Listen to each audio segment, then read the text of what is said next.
Well, the Democrats had a debate last night. I have a thought or two about that.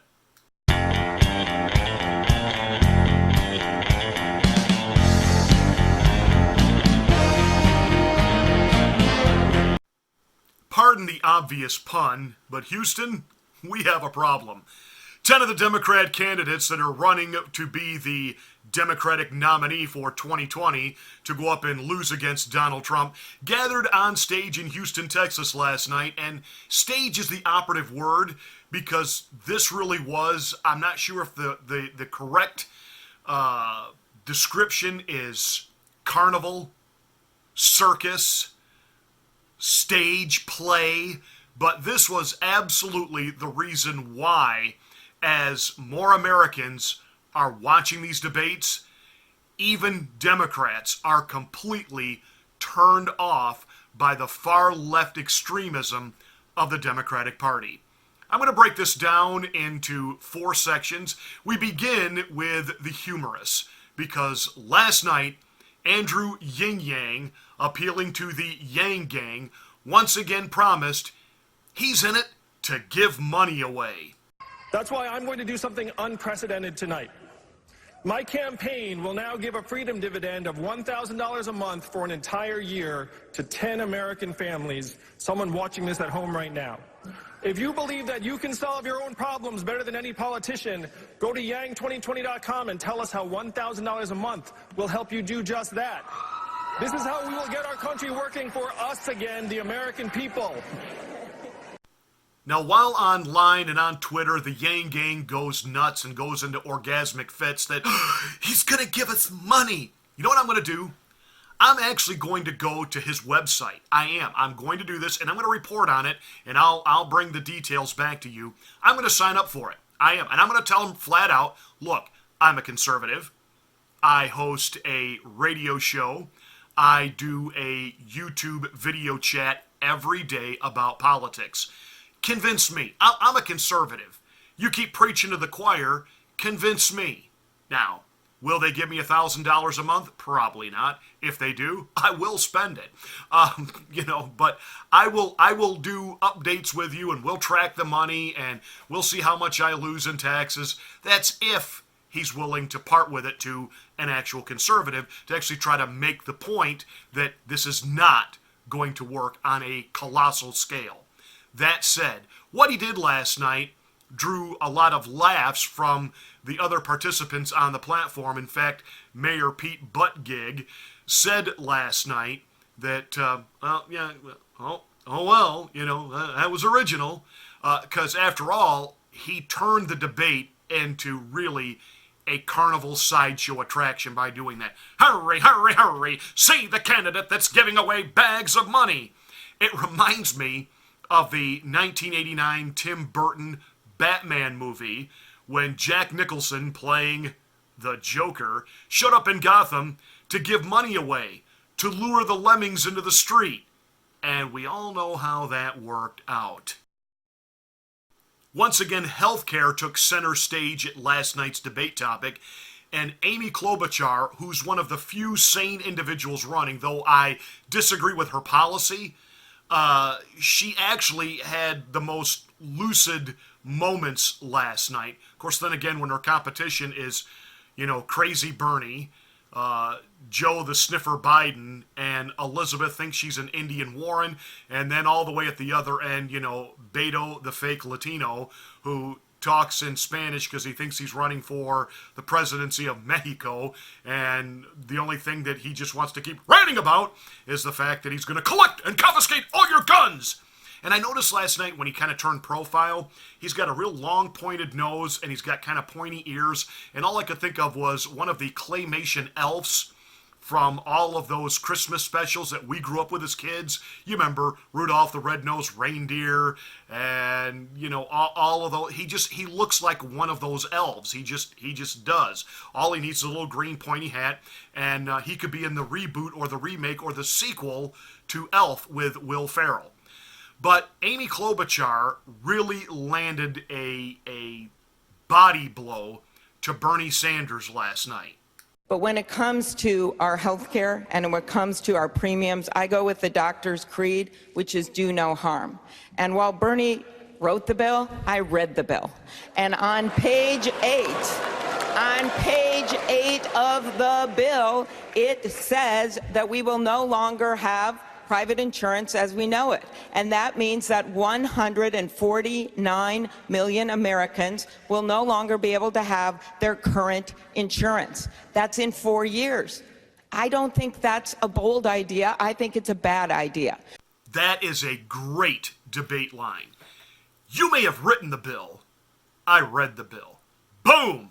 Because that does two things. It shows again that Bernie is up there, talking out of his head and doesn't actually ever explain how any of this gets paid for, how any of this is actually going to work, and the fact that it does take one group of uninsured people and give them insurance, and it takes the vast majority of the country that has insurance, and now they'll have no insurance.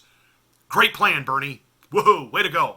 It's also if you understand what she did last night, it's a backhand against Nancy Botox Pelosi. Remember when Nancy Pelosi, in shoving Obamacare down our throats, said, well, you'll have to read the bill to see what's in it, but you can't read it until after we pass it, and then you're going to love it. And I love the fact that Amy looked at Bernie and said, I read your bill. And then she quoted it. It was great. It was great. Again, still disagree with her, but Julian Castro. One of the things that the Joe Biden campaign constantly loves to point out is the fact that obviously Joe Biden, he worked for Obama, and that's their whole sales pitch. He's going to bring back the Obama years. He's going to roll back everything Donald Trump did, and he's going to bring back all of the Obama stuff that Donald Trump basically threw away, discarded, which, kind of turned the country around, got our economy rocking and rolling, got us respected around the world again. Joe Biden is promising, hey, we're going to throw out all the Trump accomplishments and we're going to take you back to the days of Barackmas Obamamus.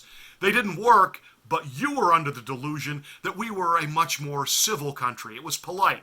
You know why it was polite? Because when liberal Democrats are running everything, they're polite. When they're out of power, they are rabid, they are insane, they are like cornered animals lashing out, trying to infect all of us with their rabies.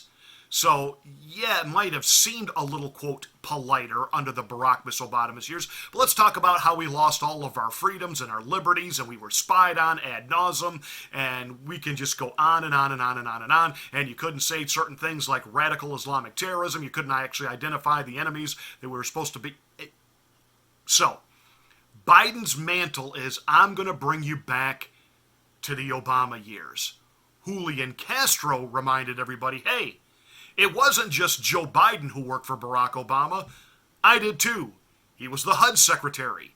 And last night, he went after Joe on the fact that, Joe, you are really too old to be doing this. You've got some serious dementia issues which call into question, are you really mentally fit to be the president?